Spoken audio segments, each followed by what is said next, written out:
Селям алейкум, добрый вечер. Крым был и остается в фокусе международного внимания.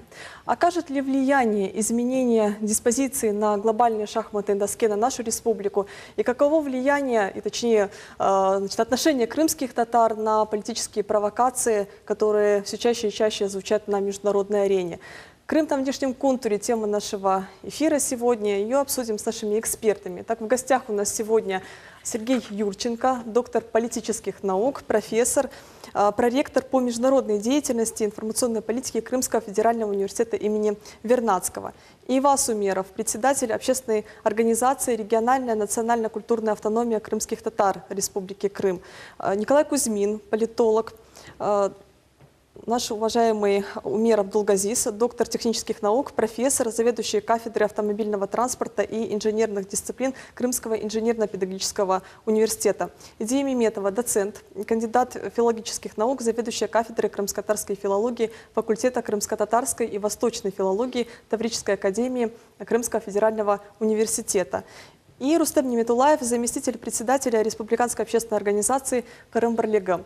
Уважаемые телезрители, мы в прямом эфире, просим вас принять участие в нашем онлайн-голосовании. Влияет ли на жизнь крымчан давление извне, да либо нет? И, пожалуйста, голосуйте. У вас также есть возможность задать вопросы нашим экспертам в течение нашего эфира. Телефон нашей студии +7 978 095 41 45. И перед тем, как начать нашу дискуссию, традиционно наш сюжет.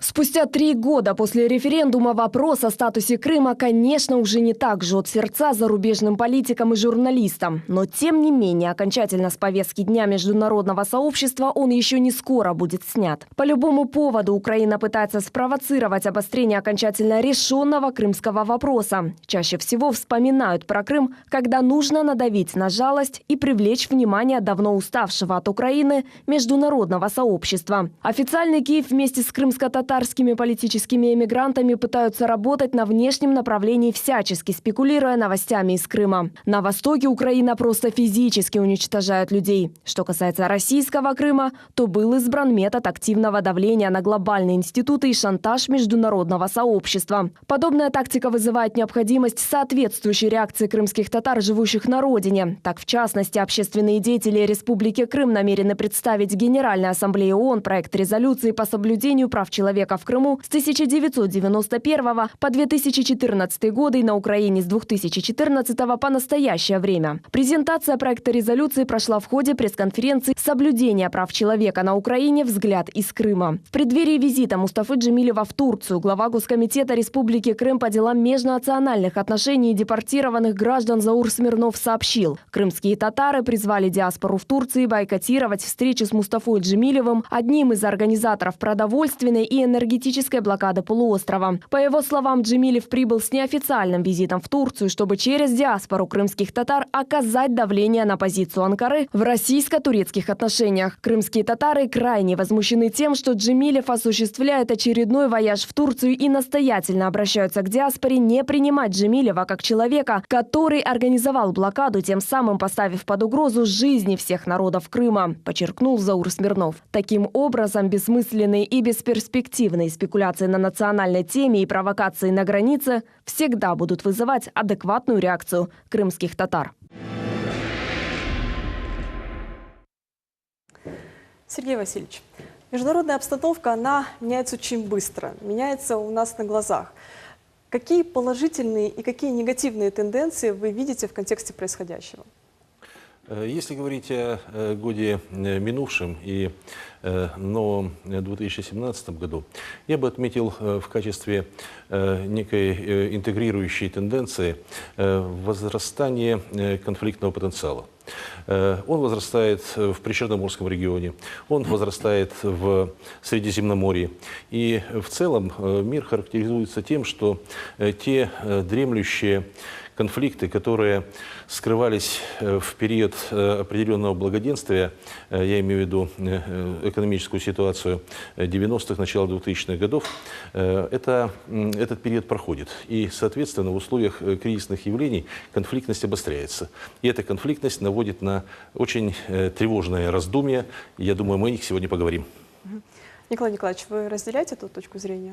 Да, в целом разделяю, конечно. Мы живем сейчас в очень сложном мире, и этот мир, скажем, от нашей активности не особенно зависит. Нам надо быть осторожными, бдительными, спокойными и заниматься собой, и не пытаться куда-то там, не давать себя использовать, это главное. Мгм. Николай Николаевич, опять вот к вам хочется обратить этот вопрос.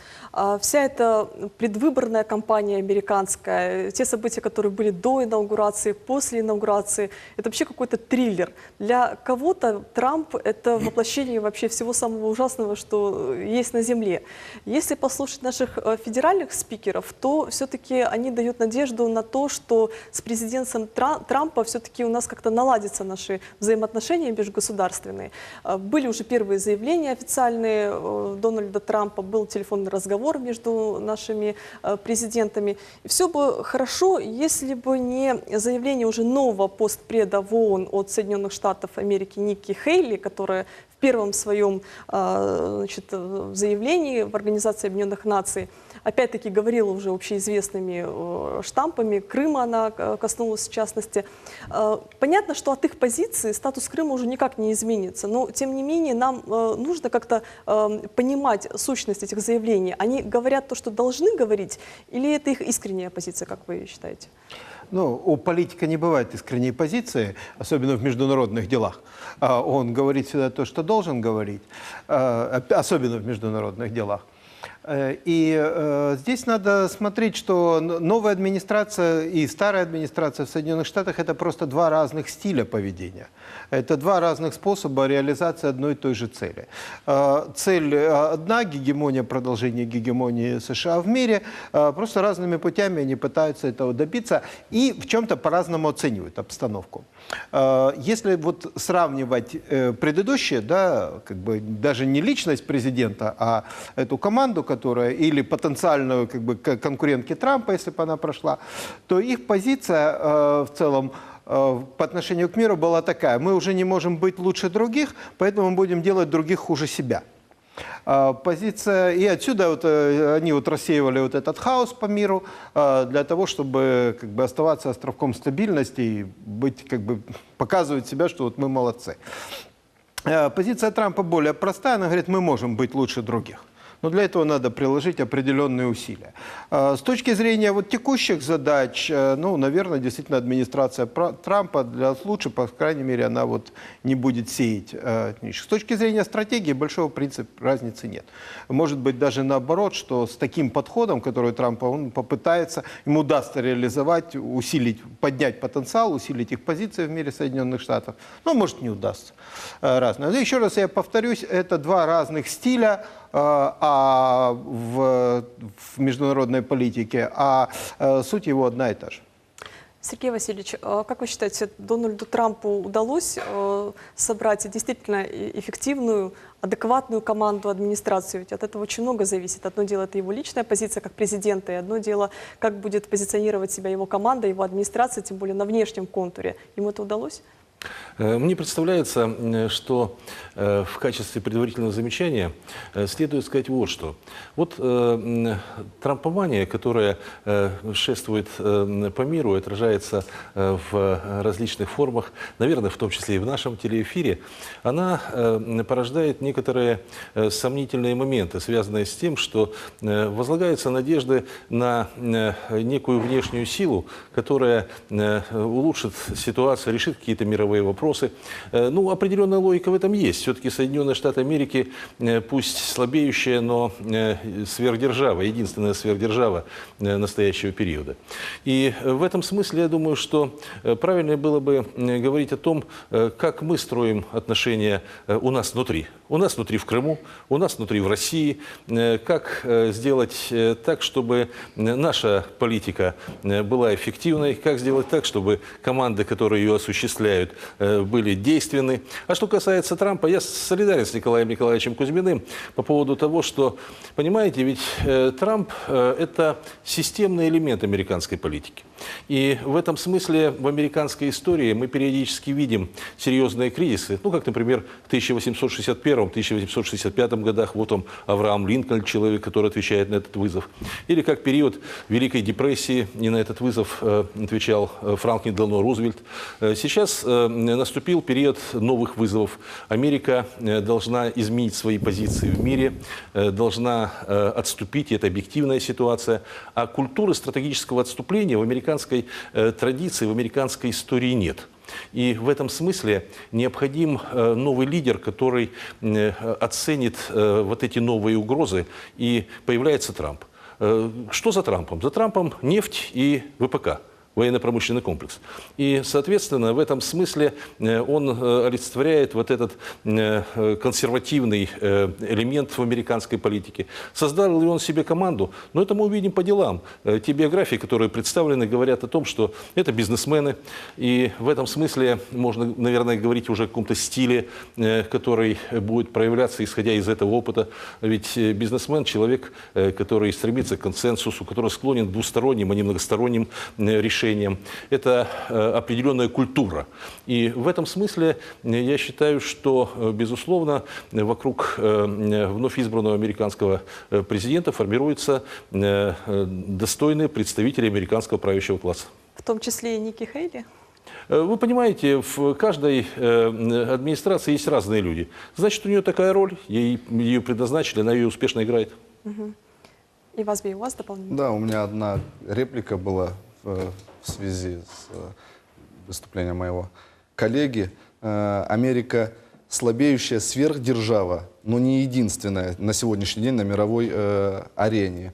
На сегодняшний день не претендует, а уже утвердилась в своем статусе как сверхдержава, это Российская Федерация. Это после возвращения Крыма в состав Российской Федерации. Мы все помним, да, был период, когда США были единственной сверхдержавой, когда они бомбили Югославию, когда они бомбили Афганистан, когда они разбомбили Ливию, потом они вмешивались в Египет, в Иран. И на сегодняшний день в Сирии они получили достойный отпор. И отпор это дала Россия. Она сказала, что теперь, по-вашему, не будет мир по вашим лично избранным лекалам перекраиваться не будет, что придется считаться с нами. И, конечно же, общество американское, а в основном элита американская, она увидела, что тот темп, который выбирал и ту манеру взаимоотношения с другими государствами, которую избрал Обама, а это навязывание своей железной воли и силы, уже не будет приниматься, потому что на любую силу находится сила, и сила в данном случае исходила уже от России, которая, между прочим, теплеют отношения с Китаем и очень быстро. Поэтому американская элита в лице Трампа, она просто, вот на самом деле, я тут согласен с коллегой, избирает просто другую тактику.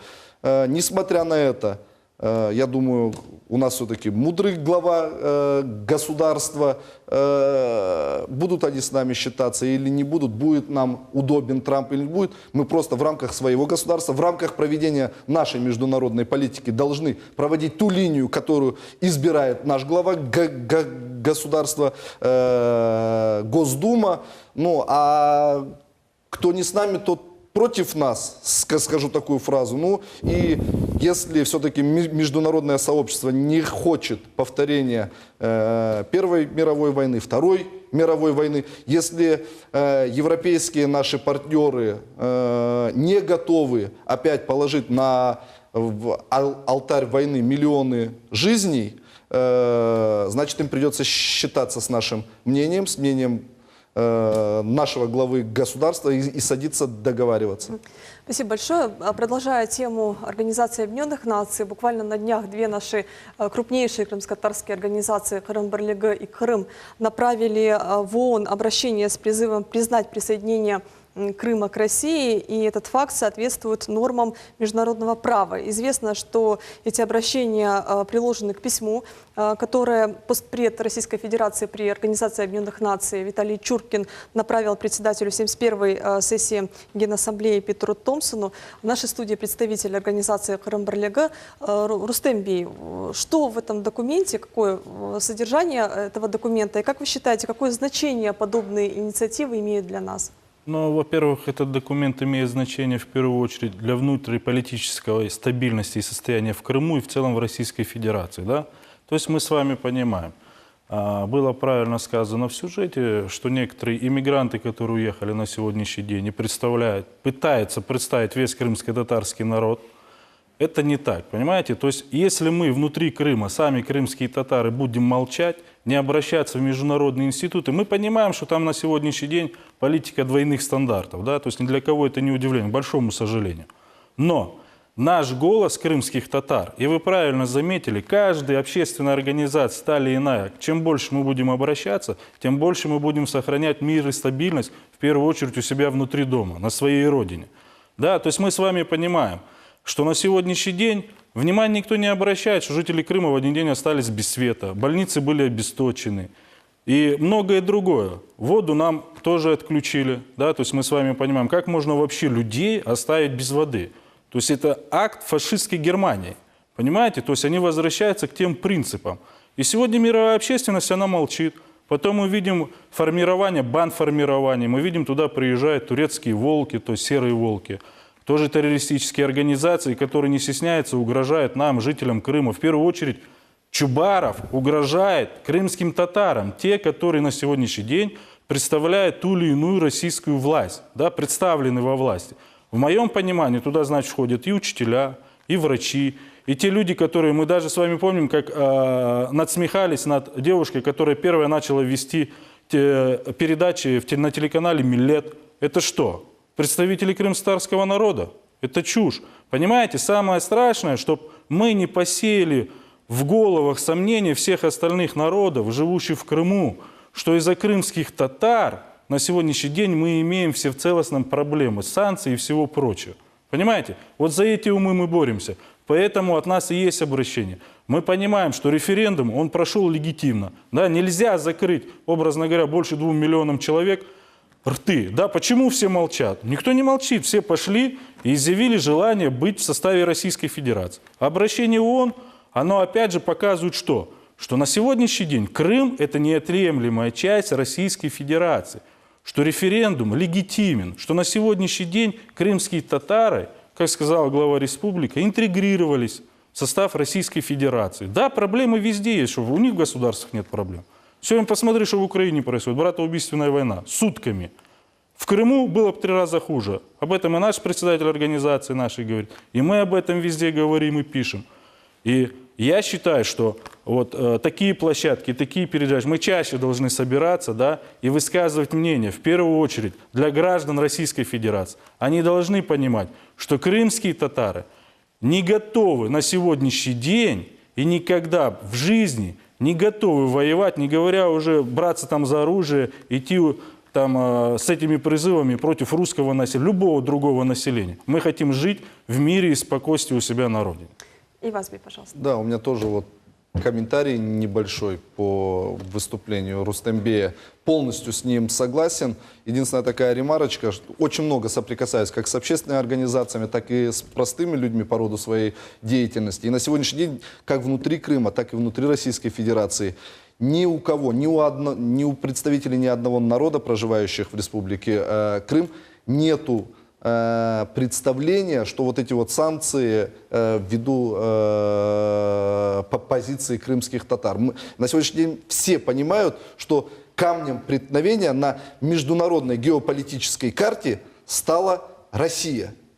Европейский Союз, Америка и их сателлиты, они хотят видеть Россию того периода, который им очень нравилось. Это ельциновский период.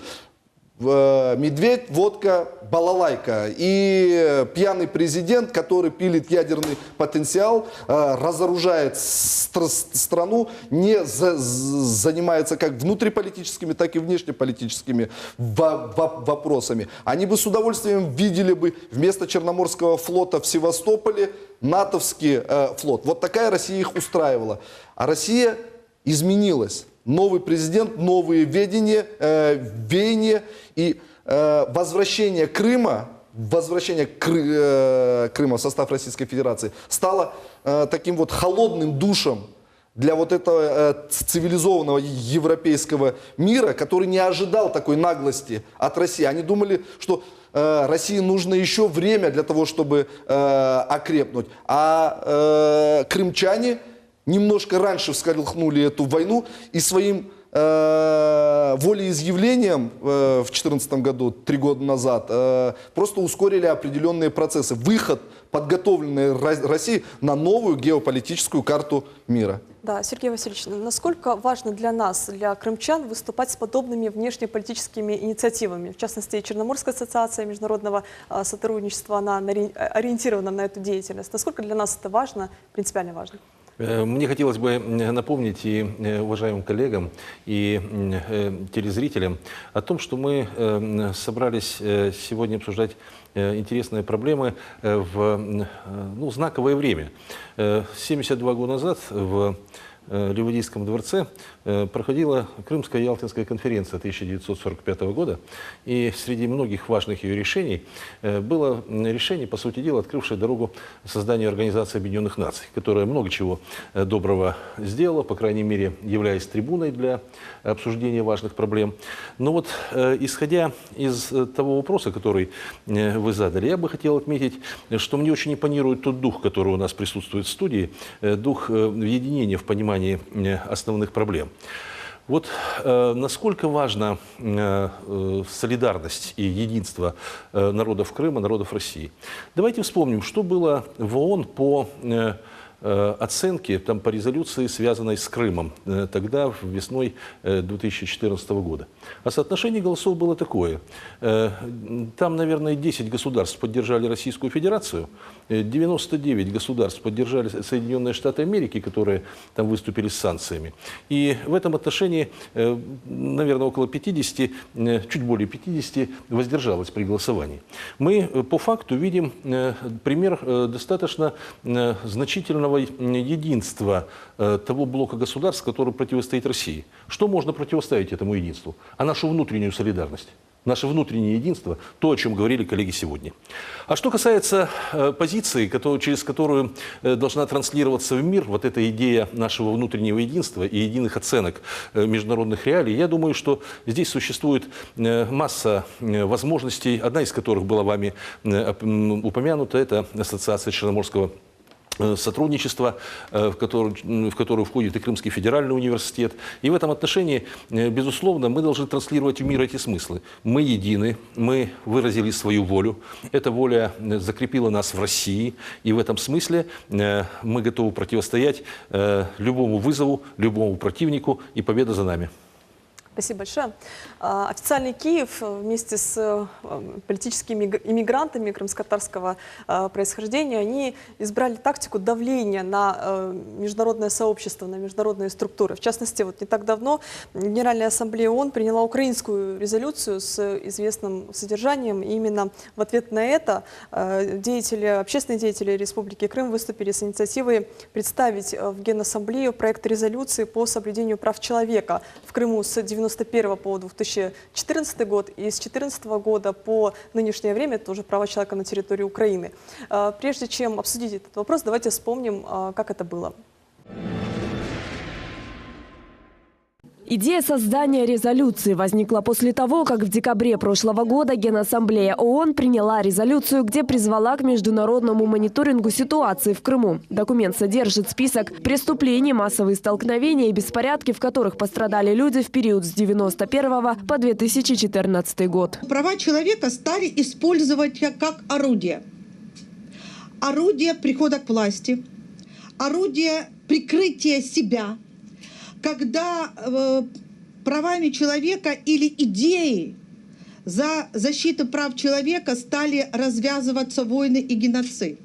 Когда то, ради чего закреплялись права человека, это право человека на жизнь.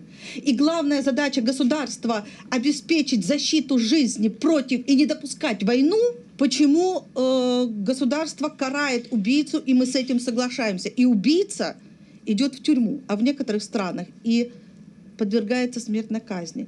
То у меня возникает вопрос, почему убийство сотен тысяч людей только уже передергивается и начинается убийство как способ борьбы за.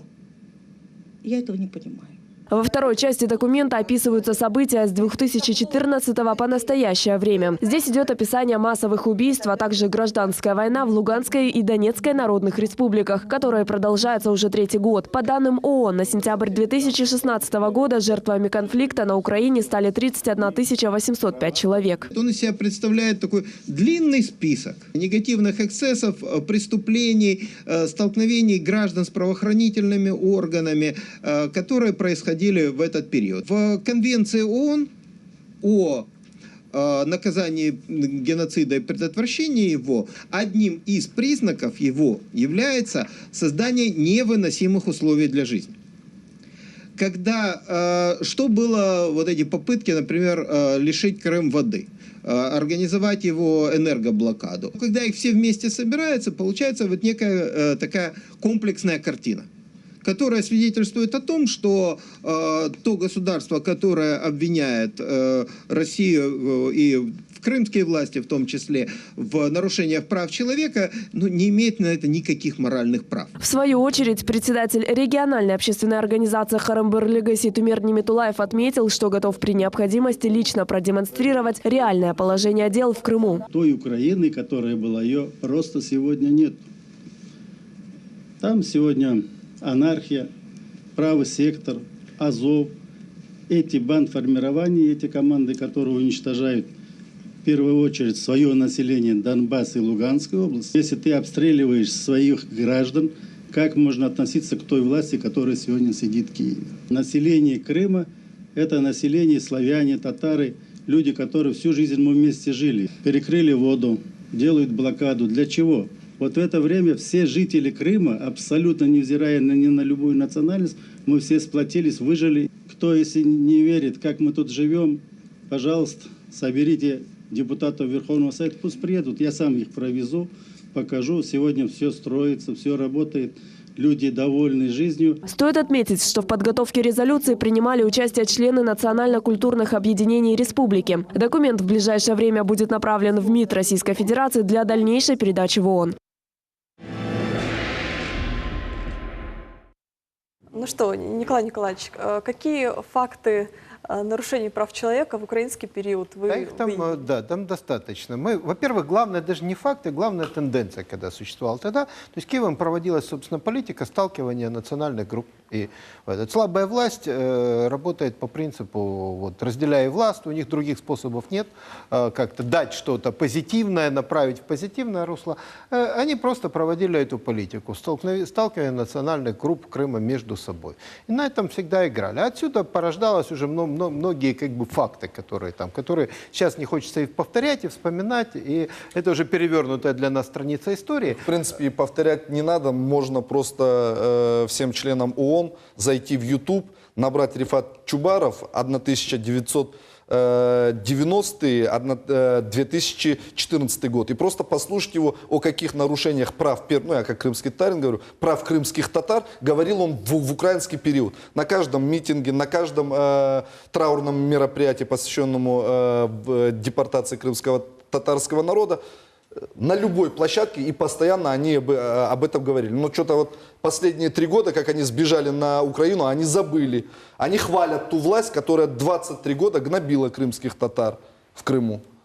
Да, и Вазби, в этом контексте очень интересно такое противоречие.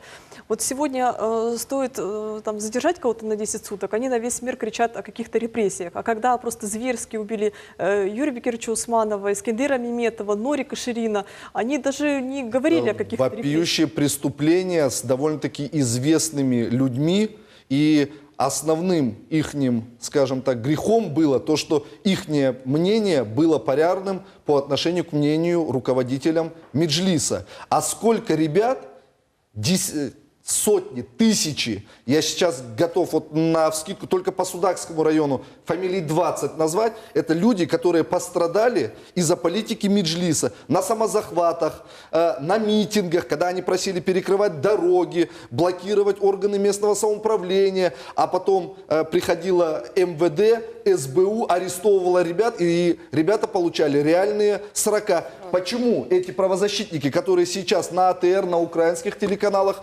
на всех международных площадках кричат, что в Крыму нарушаются права крымско-татарского народа? Это кто у нас народ? Ахтем Чийгоз? Народ, который, я не помню, в конце 2010-х годов на пешеходном переходе беременную женщину сбил, заплатил деньги и избежал наказания. Это человек, который устраивал массовые противостояния как против других представителей народа в Крыму, так и против власти. Мы помним Айпетри, мы помним Балаклавскую, это из последних, и это на протяжении 23 лет. Где эти все, извиняюсь за выражение, я буду сыпать Сафуре Кинжаметова, где этот Заир Смедляев, где Нариман Джилял, где эти все трусы и подонки были при Украине? С каких это пор они полюбили Украину? Кто у нас люди? Те люди, которые проходят по делу Хизбут Тахрир, это люди, которые также в свое время в Сирии, на Ближнем Востоке сначала сходили с белыми и черными флагами, сеяли ненасильственную идеологию, а в один момент происходит щелчок, идет команда с Запада, люди берут в руки автомат, режут головы, убивают людей. Это права этих людей нарушаются. Суд еще не окончен. Пускай суд признает, если виновными этих людей. У нас есть апелляция, у нас есть Верховный суд. Можно обращаться в Минжнарод. Пускай пройдут всю эту цепочку. Я эту цепочку проходил при Украине. В 2007 году был арестован властями Украины. 2 месяца отсидел в СИЗО, 5 лет был на подписке о невыезде. И я доказал, что я не виноват. Все уголовные дела были прекращены. И я вот имею право говорить, что тогда репрессивная машина Украины воздействовала на крымских татар, потому что я прошел и доказал, что я не виноват. А тут идет только досудебное, у кого-то досудебное следствие, у кого-то судебное следствие. Они ходят и истерят, как бабки. Рустембей, пожалуйста. Ну, с Айвазом хочется согласиться, но такой пример, вот недалеко от нас, Херсонская область. Да? Мы с вами прекрасно понимаем, что там на сегодняшний день порядка 12 тысяч проживает крымских татар. Вот они кричали, все крымские татары встанут за нас и будут вот здесь вот с автоматами идти освобождать. А я вам скажу так, что 99,9% крымских татар, живущих там, их не поддерживают. Они приезжают, пытаются в Новоалексеевке собрать ДК-клуб людей, где вместимость там порядка 250 человек, клуб пустой. Вот последнее их заседание набили полностью правым сектором. Правым сектором. Все, о чем говорили, это укрепление границ, освобождение крымско-татарского народа. Я знаю, вам скажу так, знаете, я там сознательную жизнь свою прожил, вот, в Новоалексеевке. На сегодняшний день к нам идут сотнями писем и жалоб от наших крымских татар в первую очередь, что таксистов заставляют платить дань. К этому привлекает власть, налоговую инспекцию, останавливает, должен на блокаду платить деньги. Эти видеоматериалы есть. Дальше заставляли таксистов дежурить, заставляли граждан возить им еду, привозить им продукты. То есть вы понимаете, привычки узурпирования своего же народа остались, они никуда не деваются. Люди задают вопрос, вам государство выделило 60 миллионов, отчитайтесь. Отчета нет. 45 миллионов отдали на АТР. 23 года при Украине. Понимаете? Меджлис никогда не отчитывался. Хорошо, а что вы сделали тогда для крымских татар, живущих в Херсонской области? Ровным счетом ничего. Только одна спекуляция. Завтра будем мы здесь с помощью Турции на Арбатской стрелке строить какие-то поселки. Кому строить? Кто куда выехал? Я вам скажу так, что все 11 тысяч живущих крымских татар в Херсонской области всю жизнь мечтали вернуться на родину в Крым. И это их мечта, поэтому они в свое время и поселились на границе с Крымом. На сегодняшний день, вы понимаете, что самое страшное? Вот Мустафа Джемилев едет в Турцию. Так однополярный мир егошний уже давным-давно закончился. Вот здесь резолюция в отношении Крым-Бурлиги. Вот она на турецком и на русском языке есть. Что 29 общественно-политических организаций крымско-татарских, в том числе и журналисты, живущие в Турции, поддерживают политику Крым-Бурлиги, общественного совета крымско-татарского народа. Вот здесь все подписи, резолюции. Вот. Это от 16 года, октябрь месяц. Здесь все написано. Пожалуйста. Не все крымские татары сегодня их ждут в Турции. Понимаете? То есть на сегодняшний день все, это закончилось. Самое главное, мы здесь сами внутри Крыма должны наполнять и информировать и граждан, и в первую очередь наших соотечественников, крымских татар, что он не один в мире. Он, да, может быть, свою миссию когда-то для крымско-татарского народа выполнил. Но пользоваться крымско-татарским народом и вгонять его в тупик, из которого мы никогда не выйдем, и наши дети и правнуки в истории останутся непонятно кем, вот над этим мы должны бороться. И это мы делаем. Я абсолютно не согласна, что они даже когда-то делали что-то хорошее для нашего народа. Позвольте мне с вами не согласиться.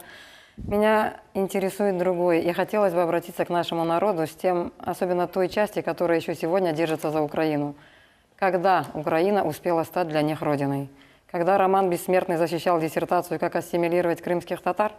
Или когда наш крымско-татарский язык на территории Крымского полуострова был иностранный? Это тогда они успели полюбить ее как неньку. Почему меня больше волнуют крымские татары, простите, пожалуйста. Я извиняюсь, и думаю, что... В 2010 году в Геническом районе главой администрации был принят закон и согласован, что крымско-татарский язык был региональным. В Геническом районе Херсонской области Новоалексеевки. Кто хотел делать для крымско-татарского народа, делали. Второй момент. Спекуляции, Здесь постоянно можем, наш народ держать на какой-то уздечке, противоставить ее власти постоянно. Вчера Украина была, Украине ставили. Сегодня Российская Федерации будем себе противоставить. Но нельзя так. Понимаете? Нельзя, хорошо, вы говорите, для народа было много сделано. Никто не отказывается, но наш народ до сих пор. Я до как раз прихода в говорю Российскую обратное. Федерацию, да, живут на самозахватах. Богослан, значит, не понял. Вы Понимаете? меня неправильно поняли. Да. Что Нет вы? газа, воды и так далее. Нет, ну что вы, Джаном Аллах разосан.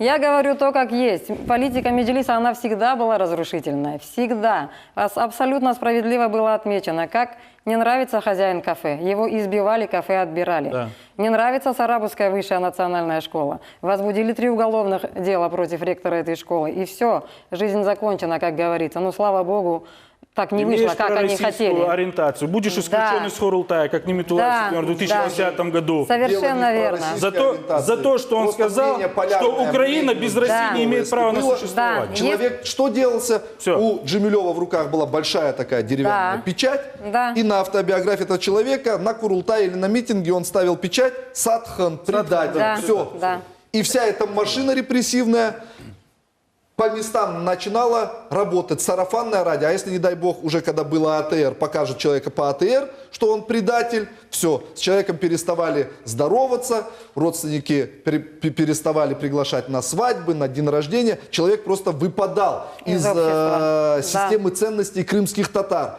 Он еще больше утверждался в своем мнении и еще больше шел с этим мнением вперед. Противостояние нарастало, но тут, конечно, в руках финансовый, силовой механизм в руках Меджлиса был больше, и мы вот сегодня в передаче говорились, имеем уже печальные примеры просто физического ликвидация или молодых людей, или взрослых людей, которые просто не плясали под дудку. Да, я думаю, наверное, нам немножко нужно прекратить о них говорить, потому что, слава богу, в Крыму нет, и давайте мы не будем делать им рекламу. Да? Нет, рекламу мы не делаем, просто нужно осознавать то, что было, то, что Вот для есть. того, чтобы осознавать, люди должны задуматься. Я хочу отдельно сказать спасибо правительству за то, что строится мечеть.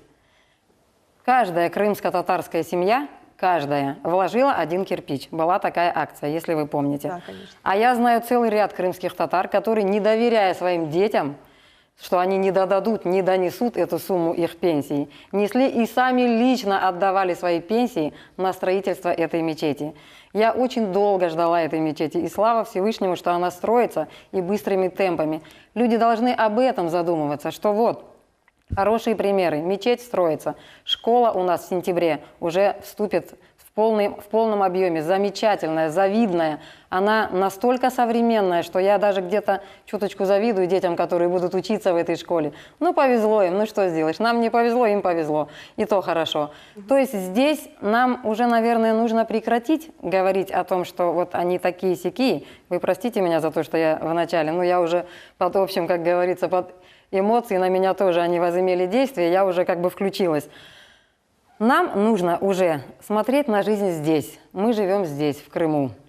Мы всегда мечтали жить в Крыму. Мы ехали в Крым. И слава Богу, эта наша мечта осуществилась. Мы должны радоваться тому, что мы здесь живем. И не нужно нам на вот эти вот дешевые спекуляции обращать внимание. Они только вред наносят. Я даже сочувствую тем людям, которые смотрят сегодня канал АТР, потому что это вредно для здоровья. Нельзя этого делать. Канал должен нести позитивные в семьи, а если он несет одну отрицательную энергию, то заражается вся атмосфера. Ну, вот приблизительно как-то так. Хорошо. Умир Абдуллаевич, вы, когда анализируете наши межгосударственные взаимоотношения, то, что происходит в глобальном масштабе, что вас больше всего беспокоит сейчас? Вот если межгосударственные или межнациональные взаимоотношения, если рассматривать, я бы как не политолог, не профессионал, я бы их просто на два уровня разбил бы. Те события, на которые я никак повлиять не могу, они значительно выше, я могу просто через СМИ за ними отслеживать, наблюдать, делать какие-то для себя выводы, анализы, и это один уровень. И есть позывы оттуда, на которые реагировать уже как гражданин, как житель Крыма, как крымский татарин, не реагировать я не могу. Вот, в частности, мы не так давно пережили выборы. Опять пошли позывы не участвовать, изолироваться, отойти от всего этого. То есть превратить народ в такую инертную массу, который ни в чем, уйти на обочину, вот мимо тебя идут, пролетают автомобили, автобусы, а ты вот стой на обочине и выжидай, когда кто-нибудь тебе что-нибудь с этого автобуса бросит. Кто может сказать, в каком царстве, в каком государстве, в какое время, когда какая-то группа людей, народ, нация вот так вот отстранилась от всего под влиянием кого-то и достигла каких-то высоких результатов. Стоя на обочине, наверное, ничего не получишь. Поэтому мы должны жить полнокровной, полноценной жизнью, участвовать в общественной жизни, в государственном строительстве, естественно, участвовать на всех выборах. Наша молодежь должна расти, на чем-то, на ком-то она должна учиться. Учиться должны и в вузах, и по жизни, это безусловно. И были сейчас, по-моему, уже некоторый спад пошел, агитация выезжать из Крыма. Вы знаете, наверное, мы редчайший народ, слава Богу, уже вернувшийся и живущий на своей земле, у которого диаспора порядка около 20-кратно превышает проживающих в Крыму. Так априори, может быть 18, может быть 22, я точно не берусь сказать. И это результат предшествующие столетия таких подобных политик.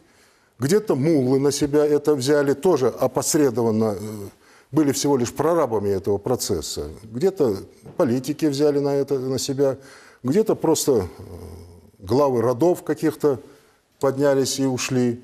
В результате имеем то, что имеем. Умир Абдуллаевич, мы продолжим эту тему. Да. У нас есть телефонный звонок. Алло, слушаем вас. Алло. Алло, говорите, пожалуйста. Алло, салам алейкум. Алейкум салям. Я хотела задать вопрос, вот, что за нас очень, за депортированных, очень побеспокоился Сергей Валерьевич Аксенов и президент России Владимир Владимирович Путин. За нас очень беспокоится и старается нам помочь депортированным и за жилье, и за все на свете. Спасибо ему, что он за нас очень беспокоится. Спасибо вам большое за звонок. Да, Умир Абдуллаевич. Если вот продолжить, вот я все хочу о нашем лозунге, о консенсусе. А консенсус, мы к нему идем. Я думаю, что приближаемся. Вот очень такой большим шагом в этом направлении была реабилитация нашего народа. Сколько лет я вот дитя фронтовиков, погибшего племянник, сын, зять и так далее фронтовиков. И вот этот вот закон о реабилитации, пусть с очень большим опозданием, но все-таки он нас настиг, мы его видим. Но, к сожалению, пока вот так вот этот замедлился процесс, я хотел бы остановиться на одном маленьком моментике. Ведь реабилитация – это не просто раздать справки народу, сделать некоторые льготы народу, некоторые льготы. Это гораздо более широкая цепочка событий. Я хочу, как ученый, просто один момент сказать. Вот в 60-е, да и практически до 2014 года писалась масса литературы, значительное количество литературы, ну, явно очернительского характера на наш народ. Эта литература по сей день находится на полках библиотек, в школах, в республиканской библиотеке и так далее, и так далее, и так далее. Знаете, до 2014 год, наверное, был где-то вот переломный. Если вот я не вру, кажется, фамилия их семейная чета Шершовы сумели оклеветать Алиме Аденану, сделать из нее преступницу, предательницу и так далее, и так далее, и так далее. И эта книга уже была издана. Она была на грани выхода уже по школам, должна была разойтиться как вспомогательный материал, по-моему, по истории для изучающих в школе историю. И слава Богу, тогда кто-то успел все-таки увидеть, что несет. И на поверку оказалось, буквально через год-полтора, я вот должен был помнить вечно фамилию этого ученого, доктора наук, который, случайно встретившись с одним из наших соотечественников, пообщавшись, узнав эту проблему, трагедию, обратился в архивы, массу материала, и выяснилось, что она не предательница, а более чем достойна присвоения звания Героя Советского Союза. И в 2014 году ей присвоили звание. И в 2014 году, я точно не помню, 14 или начало 2015 года было, ей было присвоено звание Героя России. Уже Российской Федерации, Федерации. Ну, в то время, если бы своевременно было, наверное, было бы Героем Советского Союза. Так вот, я еще раз хочу вернуться к тому, с чего я начал. Вот эту литературу, я вовсе не иезуит, там, собирать эту литературу, разжигать во дворе какие-то костры, бросать в эти костры эти книги, сжигать. Ни в коем случае, я далек от этой мысли. Я всего лишь предлагаю начать все-таки вот такую, если мы речь ведем о реабилитации народа, то начать такую научную работу, проанализировать вот это, на поверхности лежат эти книги. Это авторы, которые извините за то, чтобы отовариваться в обкомовских буфетах, вот это вот, а может быть и по заказу, скорее всего по заказу, писали эту... Можно сделать намного проще. Можно к каждой книге прикладывать указ о реабилитации. Я думаю, что Нет, должен быть в средствах массовой информации какая-то информация, чтобы особенно крикливая такая литература должна была это быть значит, надо оповещена. выносить на поверхность, создать Общество некий список должно быть, этой литературы. Общество должно быть оповещено, что есть такая литература. Иначе что получится через какое-то время? Это реабилитация помнит тех, кого реабилитировали. И там кто-то из ближайшего окружения, может быть, кто-то из руководителей, чиновничьего аппарата. А студент пишет реферат. Студент пишет какое-то сочинение. Мало ли что. Большое, да. Да. У нас есть телефонный звонок, еще один. Алло, слушаем вас. Алло, говорите, пожалуйста. Алло. Алло, селям алейкум. Алейкум селям. Как вас зовут? Я бы хотел бы сказать, если возможно, можно ли телевещание АТР глушить на территории Крыма, чтобы они не влияли на крымский татарский народ извне и на другие народы. Хорошо, спасибо большое за ваш звонок и вас. На спутнике. Да и зачем? Все возможно. И сигнал АТР возможно погасить. Но гасить его не нужно не спутниковый сигнал, а самосознание вот здесь. Да, совершенно. Каждый крымский татарин должен гасить свое самосознание здесь. На сегодняшний день этот канал несет больше горя и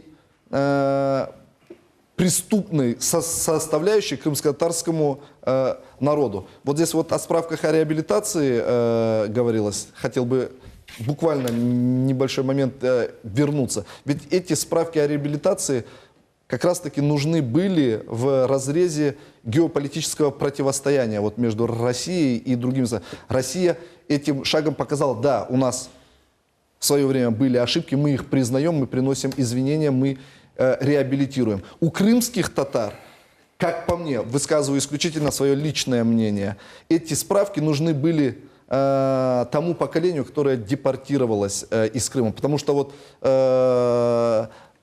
эта же бумага не вернет 42% крымских татар, которые погибли. Она не вычеркнет из памяти народа 50 лет проживания в местах депортации. Я уже третье поколение крымских татар, которое родилось на этот свет после депортации. И я себя предателем никогда не считал, ни с детства, ни по сей день, и не считаю. Не дай бог мне это кто-то скажет. Ответ будет достойным. И мне эта бумажка не нужна. Поэтому самое главное нашему народу, вот здесь вот как коллега обращалась к нашим соотечественникам, на сегодняшний день во всем этом геополитической вот этой вот возне вокруг Крыма, а на сегодняшний день это уже показательно, что это возня. Потому что мы видим, как уже ряд европейских стран меняются настроения в преддверии выборов в Германии, во Франции. Что те политики, которые вели последние 3 года антироссийскую истерию, которые периодически на лобное место пытались вытаскивать Крым и крымских татар и вешать на Россию, на российский народ санкции, эти политики сдуваются. На арену выходят новые политики, которые протягивают руку. Теперь пожмем мы эту руку? Пожмем, потому что Россия всегда готова к диалогу. А крымским татарам мы живем на родине. Рустембей тут показал бумагу, что ряд и многочисленный ряд общественных организаций и представительств Турции поддерживают политику общественной организации Харам-Бірлігі. И мы видим, что международная общественность, как в лице крымских татар и не крымских татар, она не будет поддерживать Чубарова, Джемилева, Чайгоза. Она будет поддерживать крымско-татарский народ у себя на родине. И в первую очередь основная идеологема демократического мира – это мирное сосуществование народов на одной территории. И в этом плане крымским татарам нужно просто Украину давно выкинуть из головы. Это и мачеха, которая 23 года нас гнобила, и сегодня она ушла. Сегодня есть достойный партнер крымских татар в лице президента, в лице Российской Федерации, в лице главы Республики Крым. И крымские татары, если выкинут полностью Украину из головы, могут стать достойными игроками даже на геополитической карте мира. Спасибо большое. У нас еще один телефонный звонок. Алло, слушаем вас. Алло. Алло, задавайте ваш вопрос, пожалуйста. Салям алейкум. Алейкум селям. Салям алейкум. Алейкум селям. Пожалуйста. Я из города Джанкой, Абибулаев. Я хотел бы сказать то, что на вашей передаче очень много говорилось о санкциях, еще у нас совершенно... Спасибо вам большое. У нас какие-то технические неполадки. Прошу у вас прощения. Пожалуйста, Сергей Васильевич. В свете того, что говорили коллеги, мне хотелось бы обратиться к словам уважаемого профессора о тексте. Сначала было слово. И в этом отношении значение текста, оно имеет важнейшее значение. То есть то, что написано в книгах, там, на других носителях информации. И в этом смысле текст отражает нашу общую историю Крыма. И эта проблема, о которой вы говорили, она, безусловно, существует. Какие выходы вот здесь в этом отношении видятся? Я как историк и политолог, и автор с 2 десятков книг могу сказать следующее. Что нам нужна спокойная дискуссия. Дискуссия профессионалов, которые будут давать соответственно в своих работах вот эту интегрированную оценку, основанную на новых источниках, на новом видении того, что было. Это один путь. И второй путь, который реализуется сейчас. В настоящее время в Крыму готовится даже несколько вариантов, скажем так, крымской истории. Вот авторский коллектив под руководством Мальгина Андрея Витальевича, директора Центрального музея Тавриты, готовит историю Крыма такого академического характера.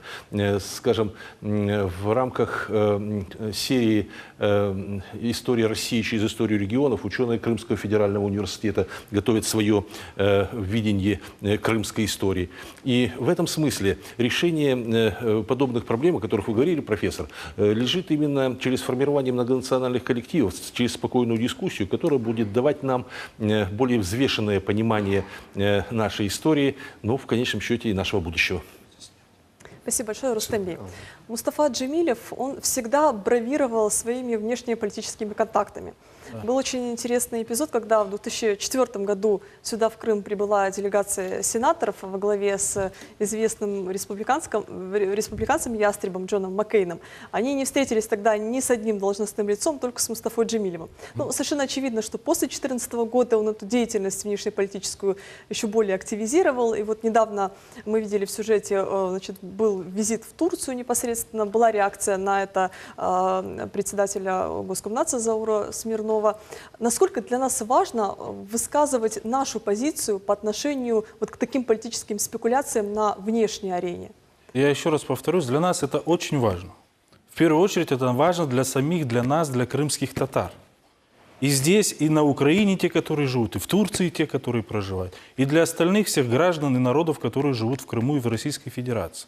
Мы не можем стоять молча, когда тот или иной представитель нашего крымско-татарского народа, да, они крымские татары, но они представляют нас в какой форме, в каком формате мы выглядим на международных площадках, да? То есть за нас с вами решает нашу судьбу. Здесь мы ни в коем случае молчать не должны. И поехал Джемилев, мы с вами видим, что на сегодняшний день, образно говоря, ну, как говорится, слава Всевышнему, мы не видим там государственных чинов, которые его приветствуют и жмут ему руку. Потому что правильно говорят, знаете, геополитические возможности, и лучше дружить на сегодняшний день с Российской Федерацией, в Турецкой Республике это понимают. Понимаете, какие-то казусы происходят, к большому сожалению, вон, как предательски нашего посла убили, потом самолет сбили. На сегодняшний день произошел казус в Сирии, там наши тоже ВСКР удар нанесли по турецким. Эти технические моменты не возникают, и враги есть.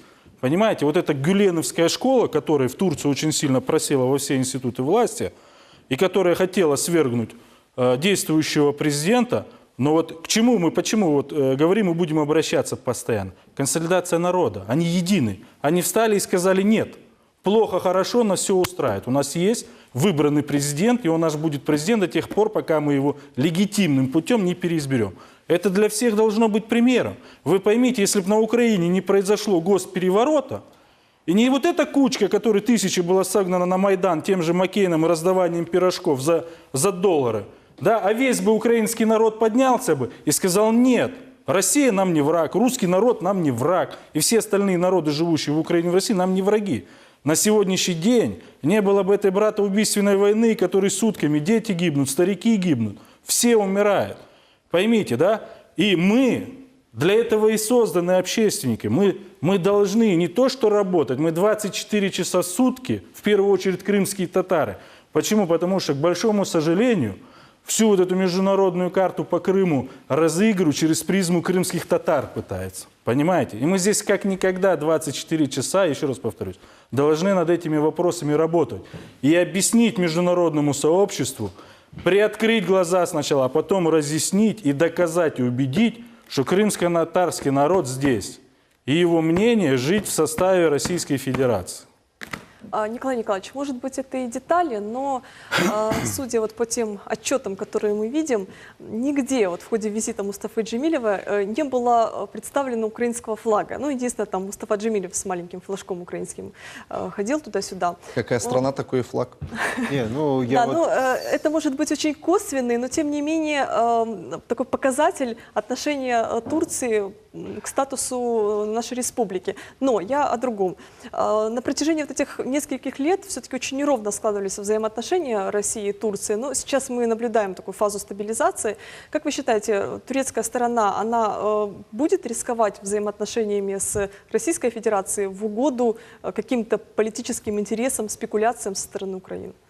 Ну, на ваш последний вопрос ответ короткий: нет, не будет она рисковать. Вопрос другой, вот интересно, вы упомянули вот это отсутствие флага. Ну, между прочим, вот эти люди, которые, Джемилев, Чубаров, вот они очень грамотны в медийном фоне. Как использовать медиа, как использовать символы. Консультанты просто заокеанские. Ну, опыт, хорошие консультанты, ну, не в этом. Деньги народные. Вопрос другой. То есть это вопрос имиджа государства, к которому они пытаются себя с которым ассоциировать. Поэтому в мире так складывается за последние годы Украина. Может, кто-то в мире жалеет, но уж точно никто не уважает. Так она сама сделала. Это распорядилась. Никто ее не заставлял. Другой вопрос, например, ассоциации крымских татар как народа, живущего в дружной семье российских народов.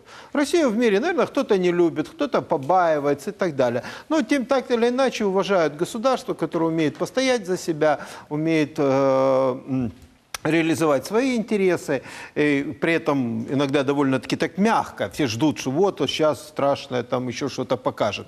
Нет, придерживаясь именно такой мирной политики.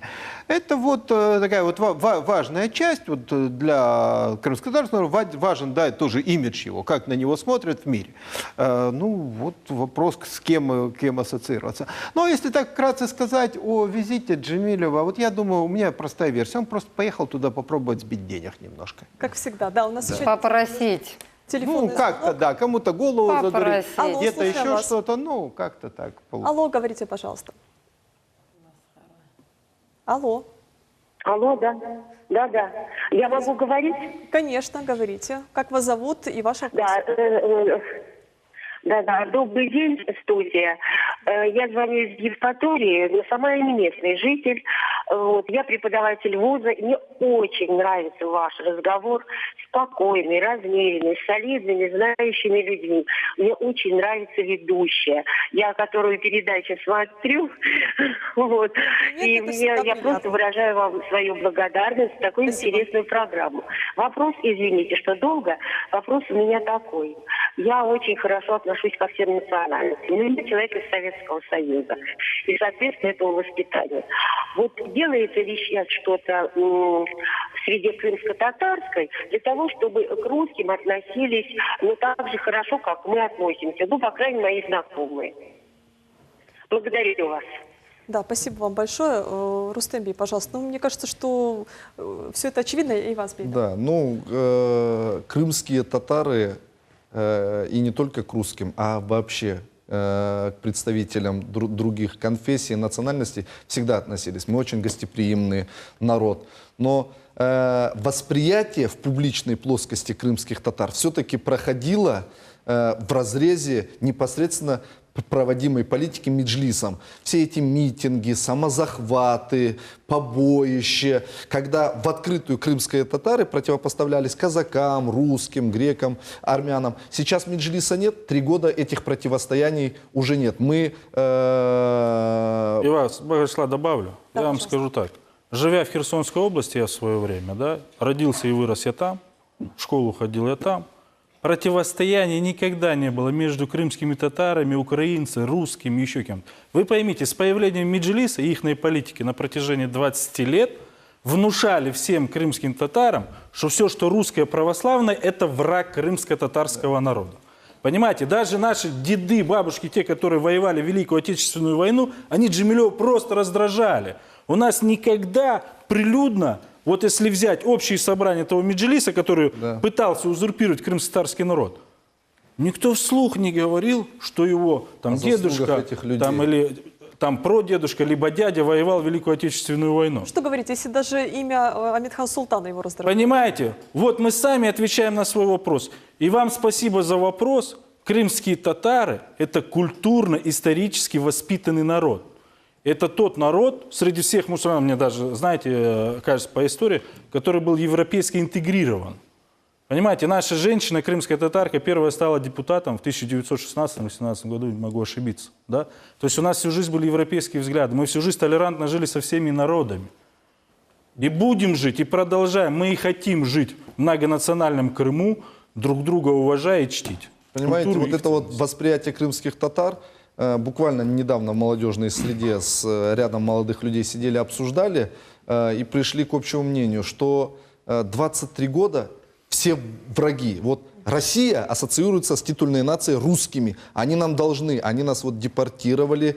Вот лично, персонально каждого русского вина. Украинцы сейчас нам не дают ни землю, ни возможности, не реабилитируют, ни это. Они тоже виноваты. Армяне вообще, что они здесь делают, у них есть Армения. Пускай туда. Разжигалась межнациональная рознь. И вот в свете этой политики крымские татары, ясное дело, вот эти вот колючки поневоле выпускались. Как только люди, которые перестали делать эти акценты, эти колючки у нас вот за 3 года крымско-татарским народом не выпускались. Выпускались Меджлисом. Меджлисом. Вот мы должны вещи называть своими именами. Меджлисом. И мы пришли к мнению, а разве в истории человечества, есть ли на земле хоть один какой-нибудь народ, который не страдал? Русские не подвергались в свое время геноциду, украинцы, армяне, грузины, чеченцы, да любой народ, индейцы Северной, Южной Америки, любой народ подвигался. Другое дело, что когда народ эту обиду готов проглотить и жить дальше, развиваться, протягивать и улыбаться дальше окружающим, созидать в мире, наш народ немножко засиделся. Меджлис его держал вот в этом соусе. Ну, даже при этом, даже при всем при этом, вот все друзья моих племянников, все русские ребята замечательно говорят по-крымско-татарски. У них никогда не было вот такого противостояния. Они считают это за честь прийти, поздороваться, попросить, выпить чашечку кофе. Поэтому народ все-таки мудрее и не всегда подвергался, да. Да, у нас еще один телефонный звонок. Алло, слушаем вас. Алло. Алло, говорите, пожалуйста. Салям алейкум. Алейкум Это салям. город Джанкой. Очень приятно. Ваш Вы вопрос. меня слышите? Слышим вас хорошо. Задавайте ваш вопрос.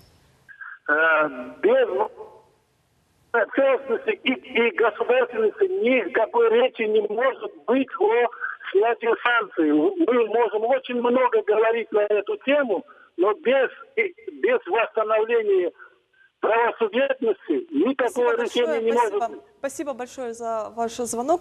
Мне бы хотелось все-таки вернуться туда далеко, в Соединенные Штаты Америки.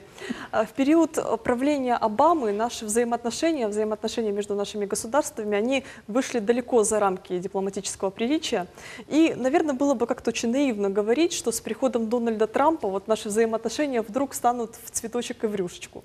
Но, тем не менее, значит, на политическую авансцену вновь вышел политический тяжеловес Генри Киссинджер, бывший госсекретарь Соединенных Штатов Америки. И если верить просочившейся информации из спецслужб американских, и Фэнси Бирс здесь ни при чем, я так понимаю, он готовит для плана целую программу действий, как раз вот по нашему направлению. В частности, в этой программе изложен совет Генри Киссинджера все-таки признать Крым, значит, восстановить влияние России вот по отношению к Украине. Там целая череда вот таких позиций. Как вы считаете, прислушается ли Дональд Трамп к такому политическому все-таки тяжеловесу, за спиной которого такое огромное количество фундаментальных решений? Как вы думаете? Если говорить о Генри Киссинджере и его весе в американской политике, в американской академической среде, то мы, наверное, отметим, что этот гарвардский профессор, который стал выходить на академическую арену в 50-е годы, там первой его работой была работа «Ядерное оружие и внешняя политика», которая, кстати, говорила о том, что необходимо рассматривать проблемы разоружения. И это был 1954 год, когда был апогей холодной войны. Так вот, это человек, который, безусловно, является тяжеловесом, правда, уже в довольно таком уважаемом возрасте. 93 года, да? Да, уважаемом возрасте, но тем не менее он сохраняет серьезный авторитет. И он все последующие десятилетия был главным экспертом республиканской партии по внешней политике. Если как бы интегрировать его подход к решению международных проблем, это можно обозначить следующим образом. Достижение личных договоренностей между лидерами государств с последующей легитимацией этого решения в соответствующих международных документах на международных форумах. Вот в этом смысле то, что говорит Киссинджер, оно, безусловно, имеет вес. И, соответственно, логика того, что Америка будет менять позиции по некоторым вопросам, она тоже несомненна. Но я не торопился бы оптимистично смотреть на ситуацию, связанную с отменой санкций и признанием референдума в Крыму, и, соответственно, Крыма в составе Российской Федерации, поскольку возникает вопрос, а что Киссинджер советует за это получить? И пойдет ли российское руководство на подобную плату? Вот здесь возникают большие вопросы. Но вот в продолжении этой идеи мне хотелось бы вернуться к звонку нашей телезрительницы из Евпатории. Вы помните ее слова, что вот что там нужно делать среди крымских татар, чтобы они лучше относились к русским и так далее. Вот для меня этот звонок был звонком, так сказать, в двух измерениях. Понимаете? Если отбросить частности, мы ведь с вами находимся на войне информационной. Конечно. И вот в этом отношении та роль общественности, о которой вы говорили, играет очень большую роль. И в этой информационной войне будет, как ни странно, а может быть скорее закономерно, чем странно, будет работать вот этот великий принцип «divide et impera» – «разделяй и властвуй». И вот даже в этом вопросе прозвучал элемент вот этого разделения. Пусть он был позитивно высказан, пусть с симпатией к нам относится телезрительница, но мы видим, что это в общественном сознании, в общественном настроении присутствует. О чем мы с вами и говорим. Конечно. Ну, вы обратили внимание, что она не житель Крыма. Биться за умы живущих Конечно, здесь. Конечно. И вот в она этом здесь смысле живет, мы можем она сказать приехала. абсолютно точно, будет ли Киссинджер или Трамп, будет ли там какой-то другой представитель республиканской или демократической партии. Вот эта борьба извечная между геополитическими силами, она будет продолжаться. Будут находиться разделительные линии внутри крымско-татарского народа, внутри любого из российских других народов, между крымскими татарами и русскими, между другими национальностями. Поскольку мировая конкуренция предполагает это информационное воздействие. И мне кажется, вот высокая ценность и нашей передачи, и, если хотите, той дискуссии, которая у нас здесь идет, в том, что мы эти линии разделения минимализируем. Мы находим то, что отражено в названии нашей передачи – консенсус. Да. Николай Николаевич.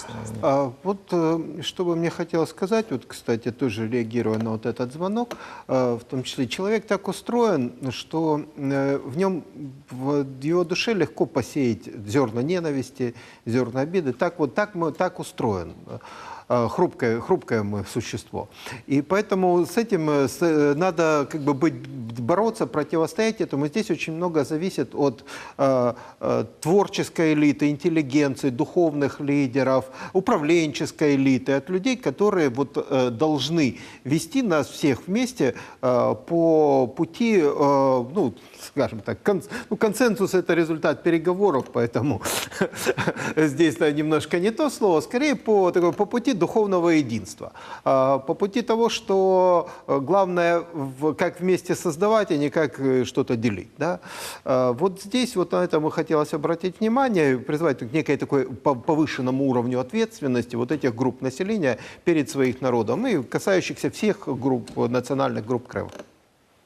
В разрезе советов Генри Киссинджера этот человек на самом деле является одной из таких влиятельных фигур за кулисы, и он же не автономная фигура, он представляет интересы определенных людей, как финансовых, так и политических элит.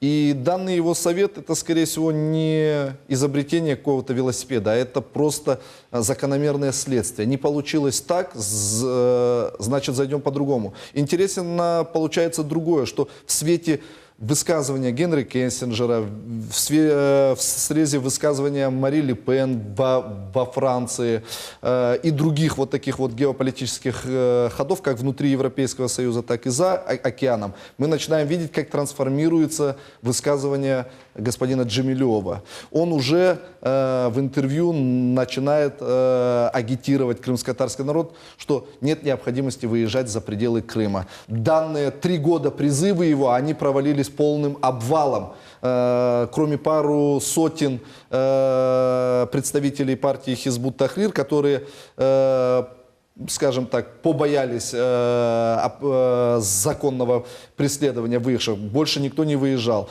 Потом он уже дает многим украинским средствам массовой информации интервью, что Крым ни военным путем, ни каким-либо другим в ближайшее время не получится вернуть. И это что в долгосрочной перспективе. Только санкциями. Усилением санкций. И только усилением санкций при помощи Запада и Европы. А мы видим, что Запад и что Европа и непосредственно Соединенные Штаты Америки настроены дружить. Какой будет эта дружба? Но это зависит и от нашего президента не в малой части. Поэтому наше дело будем посмотреть, и комментировать по ходу дела. У нас еще один телефонный звонок. Алло, слушаем вас. Алло, говорите, пожалуйста. Селям алейкум. Алейкум селям. Ваш вопрос. Согласно закону о реабилитации, крымские татары имеют право на свою национальную государственность в Крыму. В данный момент, и пока не будет восстановлено законодательству национального государства крымских татар, никакие санкции Запад не снимет. Спасибо большое за ваш звонок. Мы вас услышали. Рустамби, у вас было дополнение к реплике? Я скажу так, что между вот тебе и на тебе большая разница. Знаете, вот при Украине мы жили вот тебе, при России мы живем на тебе, и все опять какие-то поступают звонки какой-то государственности. Да? Если мы помним принятие закона, то есть там Ленина и все прочее, была Крымская ССР в составе российской. Мы сегодня имеем Крымскую республику. Рустембей, я как представитель национальной культурной автономии, которая претерпевает определенную ломку в представлениях крымских татар, наверное, давайте я озвучу. В Крыму проживает 174 народа. Более 2 миллионов человек.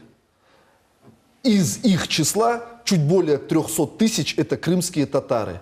О какой речи государственности можем мы ставить, если мы сидим, как в мультике, капризные дети, дайте, дайте, дайте. А что мы готовы дать более 1,5 миллионам остальным гражданам, проживающим в Крыму? Где наша добрая воля? Крым – наша родина, и никто из 173 народов, проживающих в Крыму, это право никогда не оспорит. Это внутреннее состояние, это самоопределение каждого крымского татарина. Но если это наша родина, если это наш дом, насколько мы его уютным, светлым можем сделать, чтобы другие народы, пришло время и подарили нам эту все понимают, да. государство. Все Недавно понимают, у вас в Фейсбуке вы обсуждали проект Конституции Я его не обсуждал. Никто на сегодняшний день не претендует. Не претендует на ту роль, что Крым – это родина крымских татар. Согласна, студия? Поэтому мы здесь живем на сегодняшний день. Наш крымско-татарский язык, он признан государственным. Да? Может, кто-то соглашается, он мало там в обиходе, не все.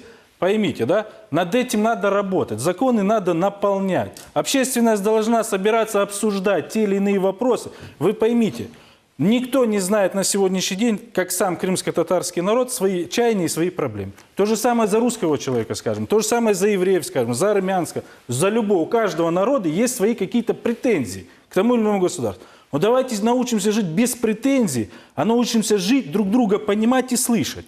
Вот когда мы эту границу перейдем, понимать и слышать, вот такие вот провокационные вопросы, они будут отпадать. Понятное дело, каждый, любой там малый народ, плюс-минус, да, хочет иметь свое государство. Как?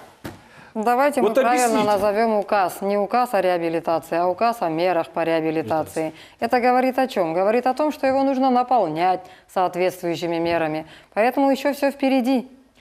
Вот, поэтому не нужно так грубо только в общении, отрезать и говорить, только что... в услышании друг друга Конечно. можно приходить к золотой середине. Есть понятие «золотая Есть середина». возможность, есть указ о мерах, значит, будем думать.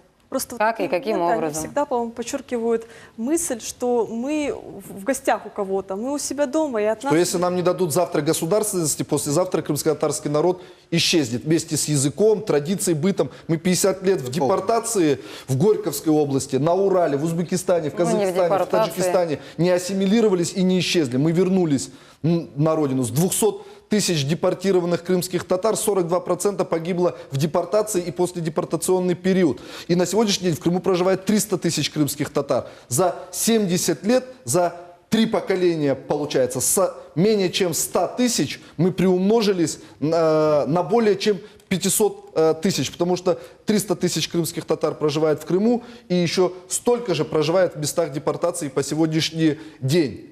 Мы сильны. Что такое народ. депортация? Депортируют на родину. Давайте мы уже забудем про это слово. Пожалуйста. Есть термин репрессия, насильственное выселение. Да. Я уже устала. Послушайте, давайте уже привыкнем к тому, что мы будем называть не депортация, а насильственное выселение. Да, Согласны со мной, коллеги? Вот по поводу такой институции, как национальная территориальная автономия, такой так называемой государственности, каждый институт возникает в свой определенный исторический период, соответствует определенным задачам. Когда-то они создавались. Да, они сейчас, многие такие, продолжают существовать, некое по инерции. На мой взгляд, в современном мире это устаревший институт. Сейчас существует масса других методов развивать национальную культуру, сохранять свою самобытность, реализовывать свои культурные, языковые и так далее права. То есть сейчас как бы по-другому, сейчас в мире их, собственно, никто не создает. Был такой период исторический, когда это считалось вот такая идея. Тогда их изобрели. Когда-то кто-то их учредил, но они продолжают жить, хотя часто вообще уже носят такой чисто декоративный, формальный характер. Еще раз повторюсь, современный мир имеет массу других способов и институтов реализовать национальное самосознание, реализовать культурные, языковые и другие Спасибо большое. Мира права. На международной арене очень часто поднимаются вопросы крымских татар, но тем не менее вас не смущает то, что через крымско-татарскую тему пытаются воплотить идеи, мысли крымских татар, а пытаются удовлетворить интересы украинского государства? Конечно, это очевидно такое подтягивание нашего народа под это совершенно очевидно. Я согласен с этим. Да, спасибо. На АТР буквально недавно, я там сейчас персона номер 1, начали меня наконец-таки крутить, признали в конце-то концов за 3 года. Не зря, значит, я работаю в общественной среде в Крыму. И пока ждал, пока этот ролик начнут крутить, небольшой ролик, клип, фильм о Вамилевой, о крымско-татарском солдате, который после оккупации Крыма выехал на Украину в свободную, в свободной Украине пошел в АТО, героически на поле боя был ранен. Товарищи из нацбатальона... Пошел убивать украинцев, да, русских. Пошел убивать таких же людей, как он. Его товарищи из нацбатальона, не крымские татары, удачно бросили его на поле боя с перебитыми ногами. И он там погиб. И в конце слоган: это настоящий герой Украины, настоящий украинец. Это что делает АТР? Это та советская репрессивная машина за 50 лет не смогла ассимилировать, раздавить дух крымских татар. Сейчас этим занимается АТР. Он пытается выставить нас украинцами. В России такого, в российском Крыму такого не происходит. Нас никто не пытается выставить украинцами, русскими, армянами, евреями. Крымские татары нас здесь признают, нам протягивают руку. А с той стороны мы видим абсолютно... Дешевые спекуляции. Это обычные спекуляции, да. Рустем Бей, совершенно очевидно, что украинский вопрос, он уже сходит с актуальной международной повестки. И вот в этой связи Украине любыми буквально способами нужно вернуть внимание к себе. И здесь, как говорится, все методы хороши. И мы видим актуализацию крымско-татарского вопроса, крымского вопроса. Мы видим те ужасающие события, которые на востоке страны происходят. Как нам нужно реагировать на подобного рода вещи? Как нам нужно относиться к этим вещам? Как народ должен реагировать на политику Украины в удовлетворении своих государственных интересов через интересы крымских татар? Ну, давайте начнем с того, что Украина на сегодняшний день это не самостоятельное государство, да? И все на сегодняшний день ожесточения, то есть на Донбассе, или ужесточение, то есть вбросов политикой Меджлиса на международных площадках, это в первую очередь борьба идет с новоизбранным президентом Трампом и его политикой, да? Чтобы бить по российской государственности в целом. То есть мы должны себе понимать, что финансовая составляющая, как осталась некоторых структур, которые работали за гранты, мы неоднократно об этом говорили, она так и остается. Мы не зря здесь сидели и говорили, что Джемилев полетел получить, наверное, какие-то деньги. Помимо Джемилева еще в мире очень много структур, к большому сожалению, которые получают деньги, да, на противодействие российскому государству, да, за мир и спокойствие в Украине. Мы с вами должны не то, что вот, понимаете, еще раз я возвращаюсь к тому, что вот сегодняшняя беседа, да, передача, она интересна чем? Что только вот так в разговоре мы видим истину и понимаем ключи и инструменты, к чему мы должны прийти, где мы должны находиться, как мы должны работать. Не только в ООН мы должны обращаться, мы должны и внутри государства обращаться, мы должны во все институты писать. И нет одной организации. Вот сколько нас есть, вот сколько народностей здесь живут, мы должны собираться, писать резолюции, приводить примеры, давать доказательные материалы и базу, где на сегодняшний день у нас под носом происходит преступление. Где на сегодняшний день мы с вами видим, в Херсоне же не просто появилась гражданская громада, которая записывает видеоматериалы, да, и говорит, мы пойдем воевать. Мы устали, они сегодня тоже узурпированы. А получается, кем узурпирована Херсонская область? Мустафой Джемилевым. Если взять международные площадки, кем узурпирован? Мустафой Джемилевым. Ему только не нравится, что Крым присоединился к Российской Федерации.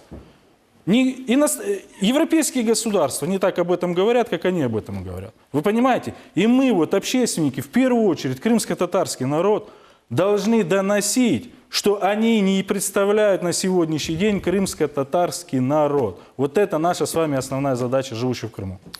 Да, пожалуйста. Реплику. Вот если взглянуть немножко в историю, отмотать к 54-56 годам, как только стали реабилитировать и возвращать, не реабилитировать, а возвращать репрессированные народы, и наступала очередь возвращения и крымских татар, в первую очередь именно Украина, именно отсюда, из Крымского обкома.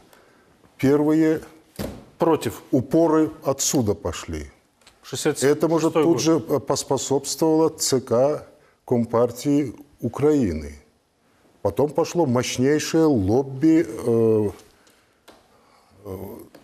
той же украинской лобби и в ЦК КПСС. И на всех этапах, начиная вот с 1957 года, когда там чечены, ингуши возвращались, с этого периода стоял блок.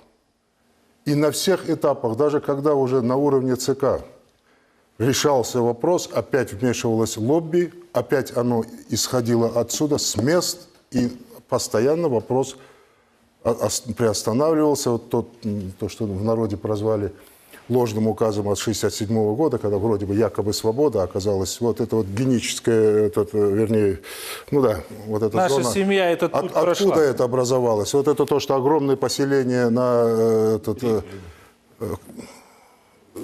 кавказской части. Откуда это образовалось? Это все, которые сюда пытались прорваться, вынуждены были либо сами возвращаться, либо принудительно вывозили, вплоть до элементов самосожжения. Территорию Херсонской области на границу увозили. Это два массива, которые вынужденно сформировались из-за вот этих действий. Через 10 дней деньги вернули. Или совершенно не знают исторических фактов, как это совершалось. Ну или какая-то слепота. Я понять не могу, как можно... Вот Люди не знают этого, вот в чем беда. Не знают. Они действительно, обыватель в хорошем смысле, он этого не знает. Поэтому он судит и ест то, что ему с экранов подают. Вот в чем беда. На сегодняшний день вот та информационная свобода, которая появилась внутри Крыма, именно в отношении крымских татар, мы видим, что в поздний украинский период нахождения Крыма в составе Украины ряд общественных организаций выходили открыто против Джемилева и Меджлиса и говорили, что это проект Запада, что это заокеанский проект. Но тогда их глушили теми возможностями, которые были в руках. А на сегодняшний день та же встреча в 2004 году Маккейн, вы говорили, приезжал и встретился только с Джемилевым. Но разве это не показатель, что это он был прямым механизмом воздействия на крымских татар и держали нас в такой узде, в черном теле, чтобы в любой момент против любого народа, злых, обозленных, обезземеленных, нереабилитированных, бросить против любого народа. Да. Спасибо вам огромное. В ходе нашего эфира сегодня шло онлайн-голосование. Влияет ли на жизнь крымчан давление извне? Да, проголосовали 696, нет, 1314 человек. Крым является своего рода геополитическим магнитом. И учитывая события почти трехлетней давности, это нам буквально гарантирует пристальное внимание международного сообщества. Более того, мы обеспечены на перманентные спекуляции на крымской теме и особенно на теме крымских татар. Что в этой ситуации должны делать мы? Во-первых, конечно, всегда должна быть соответствующая официальная реакция с нашей стороны. И во-вторых, мы должны трудиться, упорно трудиться, ведь кто кроме нас обеспечит наше благополучие и стабильное развитие. Это все на сегодня. Спасибо, что были с нами. До встречи в следующий четверг.